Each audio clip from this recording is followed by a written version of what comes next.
Hello दोस्तों, मैं रिकेश कुमार सिंह स्वागत करता हूं आप सबों का हमारे YouTube channel success commerce classes में। आज हम डिस्कस करने वाले हैं क्लास 12 के फंडामेंटल्स ऑफ पार्टनर्स चैप्टर के क्वेश्चन नंबर 28 के बारे में। तो वीडियो को अच्छी तरह से समझने के लिए बने रहिए हमारे साथ अंत तक। क्वेश्चन समझते हैं पहले। देखो क्वेश्चन दिया है ए और बी साझेदार है, तो दो पार्टनर हो गया ए और बी। 1 अप्रैल 2020 को उनकी पूंजी क्रमशः 30,000 और 10,000 रुपया है। यानी ये लोग व्यापार स्टार्ट किया 1 जनवरी 2020 को, या अगर पहले से भी चल रहा था तो 1 जनवरी 2020 को इन लोग का पूंजी दिखाया है कि ए का पूंजी 30,000, उसके बाद बी का पूंजी 10,000 रुपया है। आगे बोला 31 मार्च 2021 को समाप्त होने वाले वर्ष में व्यापार का लाभ 12,000 रुपया है। यानी 1 साल बिजनेस किया, 1 साल बिजनेस करने इन लोग को 12,000 रुपया का प्रॉफिट हुआ है व्यापार में। पूंजी पर 6% प्रति वर्ष ब्याज दिया जाएगा। पूंजी पर ब्याज जो है ना 6% दिया जाएगा। देखो पूंजी पर ब्याज जो है ना profit and loss appropriation account के डेबिट में लिख देंगे। आगे बी को 3,000 रुपया प्रति वर्ष वेतन पाने का अधिकार है। बी एक पार्टनर है, उसको सैलरी देना है तो उसको पीएल एप्रोप्रिएशन अकाउंट के डेबिट में लिख देंगे। साझेदारों का आहरण क्रमशः 3,000 और 2,000 रुपया है। और पार्टनर जो व्यापार से पैसा निकालता है, ए निकालता पर ईयर 3,000 रुपया और बी 2,000 रुपया। आगे है ए के लिए आहरणों पर ब्याज 100 रुपया और बी के लिए 50 रुपया। हेलो, आपको इंटरेस्ट ऑन ड्राइंग निकाला हुआ है। ए को आहरण पर ब्याज 100 रुपया और बी 50 रुपया। देखो इंटरेस्ट ऑन ड्राइंग को profit and loss appropriation account के क्रेडिट में लिख देंगे। आगे यह मानते हुए कि ए और बी बराबर के साझेदार हैं, तो इन लोग का रेशियो हो गया इक्वल। जो भी लाभ या हानि होगा बराबर बांटेंगे। 31 मार्च 2021 को लाभ हानि समायोजन खाता बनाइए, यानी profit and loss appropriation account बनाइए। पूंजी अस्थिर हो। पूंजी अस्थिर मतलब पूंजी जो ना फिक्स्ड है, इसका स्थिर है। तो देखो अस्थिर पूंजी होगा तो क्या करेंगे, देखो जैसे हम लोग profit and loss appropriation account बनाएंगे तो लास्ट में इसका जो भी बैलेंस आएगा net profit transfer to partners current account कर देंगे। स्थिर पूंजी के दशा में 2 खाता बनाया जाता है, एक पार्टनर्स कैपिटल अकाउंट, दूसरा करंट अकाउंट। तो जो भी ट्रांजेक्शन होता है उसको करंट अकाउंट में भेज देंगे। चलो क्वेश्चन को सॉल्व करते हैं, समझते हैं क्वेश्चन को। सबसे पहले तो काम करेंगे क्या, पार्टनर का नाम नोट कर लेंगे। जैसे ए और बी, यहाँ 2 पार्टनर हैं ए और बी। उसके नीचे सेकेंड टाइम रेशियो नोट कर लेना कि ये लोग लाभ और हानि को आपस में कैसे कैसे बांटते हैं। तो रेशियो के यहाँ बारे में दिया हुआ था बराबर। बराबर मतलब अगर 2 हिस्सा प्रॉफिट होता है, अगर प्रॉफिट होता है तो उसको 2 हिस्सा कर देंगे, एक हिस्सा ये लेगा, दूसरा हिस्सा बी लेगा। चलो अब उसके बाद क्वेश्चन को सॉल्व करते हैं। तो चेक कर लेते हैं प्रॉफिट एंड लॉस अकाउंट यहाँ बनाना है कि नहीं। तो यहाँ क्या क्या दिया हुआ, खर्च में पूंजी पर ब्याज देना है एप्रोप्रिएशन अकाउंट में, बी को सैलरी देना है एप्रोप्रिएशन अकाउंट में, इंटरेस्ट ऑन ड्राइंग दिया। लो कुछ है ही नहीं, बड़ा सिंपल क्वेश्चन है। अगर आपने पिछला क्वेश्चन अगर सही से समझे हैं तो ये सब क्वेश्चन बन जाएगा। चलो देखते हैं फिर भी।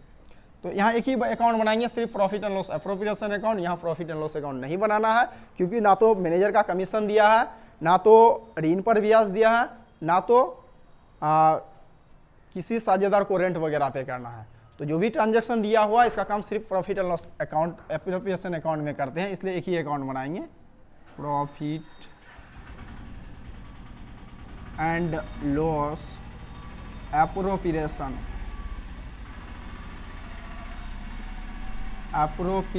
अकाउंट।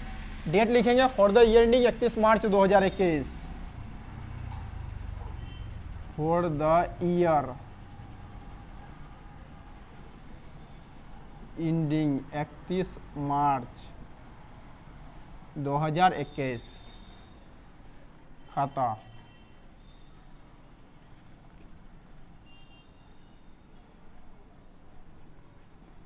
क्रेडिट में भी पार्टिकुलर्स अमाउंट, फिर से क्रेडिट में particulars amount. Profit and loss appropriation account बनाते समय क्रेडिट में 2 ही चीज नोट करेंगे। पहला नेट प्रॉफिट।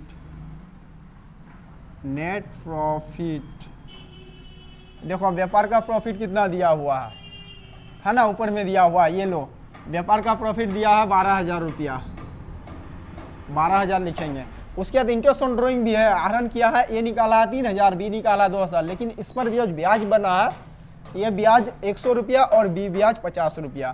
तो तो इंटरेस्ट ऑन ड्राइंग जैसे कि ए का 100 और बी का 50, इसको लिखेंगे क्रेडिट में। ये फॉर्म के लिए इनकम होता है, इसलिए सीआर में इंटरेस्ट ऑन ड्राइंग,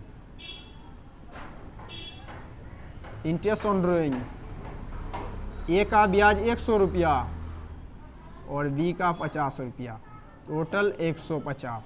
अब इसके डेबिट पक्ष में तीन चीज, पहला इंटरेस्ट ऑन कैपिटल, तो पूंजी पर ब्याज 6% देना है, पूंजी पर ब्याज को डेबिट में लिखेंगे। टू इंटरेस्ट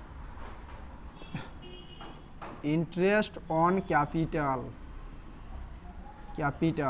6% की दर से पूंजी पर ब्याज देना है, तो ए। अब देखो ए का व्यापार में पूंजी कितना 30,000 रुपया लगाया, इसको 6% ब्याज मिलेगा, तो 30,000 का 6%, 1,800 रुपया। फिर बी का व्यापार में पूंजी 10,000 रुपया है, 10,000 का 6%, 10,000 का 6%, 600, 2,400 रुपया टोटल पूंजी पर ब्याज हो गया। उसके बाद साझेदार का वेतन को लिखेंगे, तो वेतन देखो बी को वेतन मिलता है 3,000 रुपया प्रति वर्ष है, 3,000 रुपया तो लिखेंगे टू बीज सैलरी, बी का सैलरी 3,000 रुपया, 3,000 रुपया हो गया बी का सैलरी। अब उसके बाद साझेदार का कमीशन लिखते हैं, तो कोई भी पार्टनर को कमीशन नहीं मिला, नहीं लिखेंगे। अब यहीं तक हो गया, और कोई खर्च है नहीं, अब इस अकाउंट को क्लोज कर देंगे। पहले क्रेडिट अमाउंट देखो, जिधर ज़्यादा है जोड़ेंगे, क्रेडिट अमाउंट ज़्यादा है जोड़ दो, 12,150। बैलेंस करने के लिए डेबिट में लेके आएंगे 12,150, इसमें से 2,400 रुपया ब्याज के लिए खर्च हो गया, 3,000 रुपया सैलरी पे कर दिए हैं, और जो पेमेंट बच गया यानी जो प्रॉफिट बच गया उसको साझेदार का यहाँ करंट अकाउंट में भेजेंगे। पूंजी अस्थिर है, अस्थिर मतलब स्थिर पूंजी, स्थिर पूंजी की दशा में दो खाता है, एक पार्टनर्स कैपिटल अकाउंट, दूसरा करंट अकाउंट। तो जो भी प्रॉफिट या लॉस होता है उसका एंट्री करंट अकाउंट में किया जाता है, इसलिए करंट अकाउंट में भेजेंगे। तो to net profit transfer to partners current account, partners current account. तो पार्टनर कौन कौन है, ए और बी, तो ए और बी। अब इनका रेशियो दिया हुआ था बराबर ना, ऊपर देखो बराबर दिया हुआ है, बराबर देखो 12,150 रुपया का टोटल समझ लो कि प्रॉफिट हुआ, 2,400 और 3,000, 5,400 माइनस हो गया। अब शेष कितना बच गया प्रॉफिट, तो 12,000 में 5,400 माइनस कर दो, 0, 5, 11 में 4 गया 7, 11, 6, यानी 6,750 रुपया का ये जो प्रॉफिट बचा है, इस प्रॉफिट को इक्वल रेशो में बांट देंगे। तो बांट देंगे तो निकाल लेंगे नीचे profit of each partner, share in profit. ऐसे पहले लैंग्वेज लिख दो कि 6,750 रुपया के प्रॉफिट को, यहाँ जगह नहीं है इसलिए ऊपर लिख रहे हैं यहाँ, ठीक है, जगह नहीं है ऊपर, 6,750 रुपया के प्रॉफिट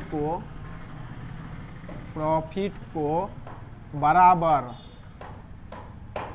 बांटेंगे। तो share in profit of each partner, प्रत्येक पार्टनर का लाभ में हिस्सा। तो 6,750 रुपया का टोटल लाभ है, अब 2 पार्टनर है, 2 से डिवाइड कर देंगे, प्रत्येक साझेदार का हिस्सा पता चल जाएगा। 3,375 रुपया प्रत्येक साझेदार को लाभ मिलेगा, 3,375 रुपया, 3,375। चलो यहीं तक प्रश्न सोल्व होता। आज के वीडियो में बस इतना ही। यदि आपको हमारा वीडियो अच्छा लगे तो लाइक करें, कमेंट करें, शेयर करें, और यदि आप हमारे चैनल में पहली बार आए तो चैनल को सब्सक्राइब करें ताकि इससे रिलेटेड आगे का वीडियो आपको मिलता रहे। Thanks for watching.